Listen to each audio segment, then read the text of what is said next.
Imagine this. A powerhouse team, the Minnesota Lynx, makes a bold move just days before the 2025 WNBA trade deadline. Their target?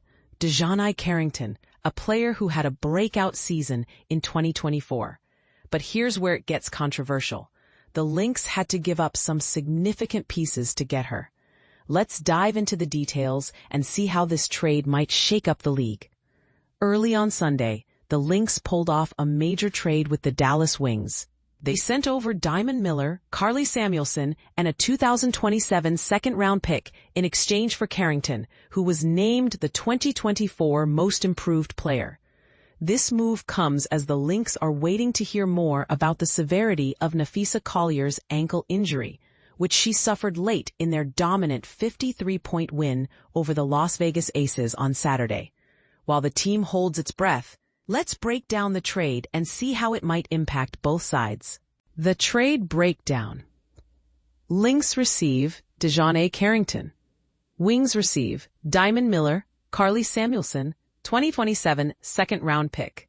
Lynx grade B. The Lynx have been the cream of the crop this season, boasting a 24-5 record and a 6-game lead over the New York Liberty in the race for the top seed. They're first in offensive rating, defensive rating, and net rating, making them a formidable force on both ends of the court. But coach and president of basketball operations Cheryl Reeve didn't hesitate to add more talent, especially with Collier's injury hanging over their heads. Carrington had a stellar 2024 season, earning Most Improved Player honors, a spot on the All-Defensive First Team, and finishing fourth in Defensive Player of the Year voting.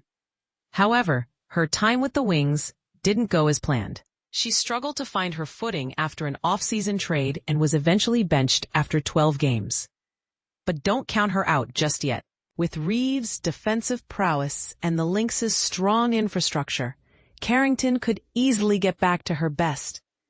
And this is the part most people miss. Carrington's offensive struggles. She's never been a great three-point shooter, and her assist-to-turnover ratio leaves much to be desired.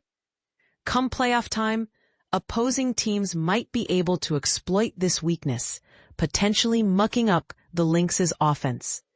But will her defense be enough to make up for it? Only time will tell. The Lynx gave up Carly Samuelson, who is out for the season with a foot injury, and a second-round pick in 2027. Diamond Miller, the former number 2 overall pick, is a bit of a wild card. She has the potential to be a great player, but Reeve clearly didn't trust her enough to keep her on the roster. For now, the Lynx are all in on winning a title this season, and Carrington gives them a better chance to do that. Wings grade A. After a disastrous 2024 season, the Wings overhauled their front office, coaching staff, and roster. They brought in Curt Miller as general manager, Chris Copelands as coach, and added several new players, including number 1 overall pick Paige Buchers and veterans Nalisa Smith, Maisha Hines-Allen, and Carrington. But things haven't gone as planned, and the Wings find themselves in a rebuilding phase. This trade is another example of the Wings acting decisively. They sent Carrington to the Lynx for Miller, a former lottery pick, and a second-round pick. Samuelson was included to make the salaries work, but this deal was all about acquiring Miller.